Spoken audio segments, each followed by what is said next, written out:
Salut tout le monde, c'est Magic Expliqué, j'espère que vous allez bien. Alors aujourd'hui on se retrouve pour une nouvelle vidéo dans laquelle je vais vous expliquer comment faire un beau bandeau avec vos cartes. Donc on va tout de suite passer à une courte séquence de démonstration et ensuite aux explications. Allez, c'est parti.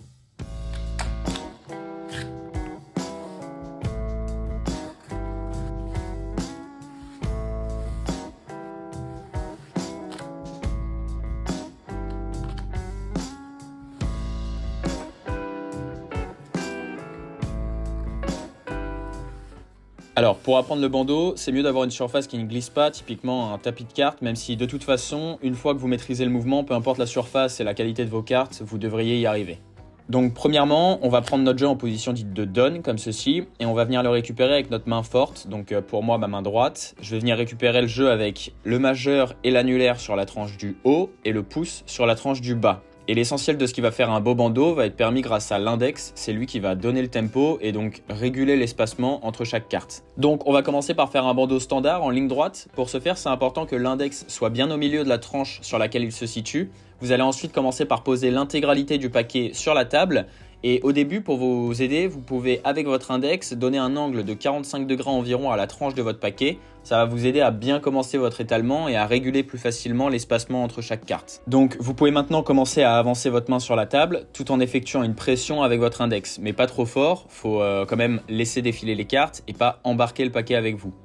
Et donc ici, il y a deux facteurs importants. Le premier, c'est plus vous allez avancer votre main et plus vous allez l'aplatir sur la table, de telle sorte à ce qu'à la fin du bandeau, votre main soit complètement aplatie sur la table. Et la deuxième chose importante, surtout au début, c'est de mettre quand même un peu de vitesse dans le mouvement. Ça va vous aider au début à faire un bandeau plus facilement. Donc ça donne quelque chose comme ça. On commence dans la position que je viens de vous décrire, et plus on avance, plus on aplatit notre main sur la table.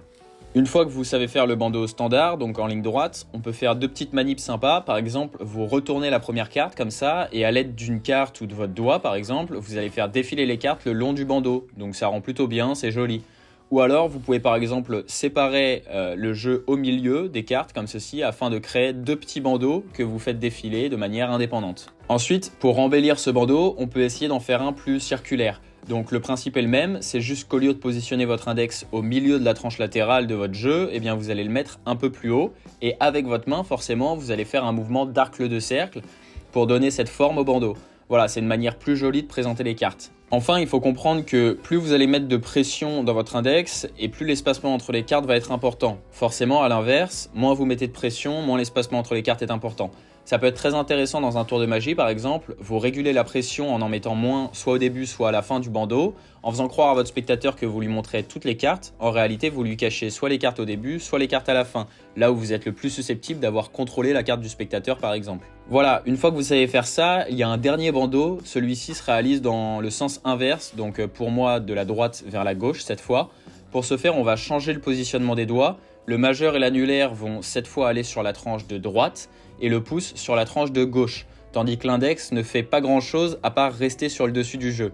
Et donc cette fois, vous régulez les cartes avec votre majeur et votre annulaire et vous n'avez pas besoin d'aplatir votre main. Voilà, c'est une petite variante, vous devriez y arriver immédiatement après avoir réussi le bandeau standard car finalement pour ce mouvement, c'est principalement une histoire de pression. Voilà, c'est déjà la fin de cette vidéo, j'espère qu'elle vous aura plu, si c'est le cas n'hésitez pas à me le dire dans les commentaires. Moi je vous souhaite de réussir à faire des beaux bandeaux, et en attendant je vous dis à la prochaine pour une nouvelle vidéo. Allez, ciao!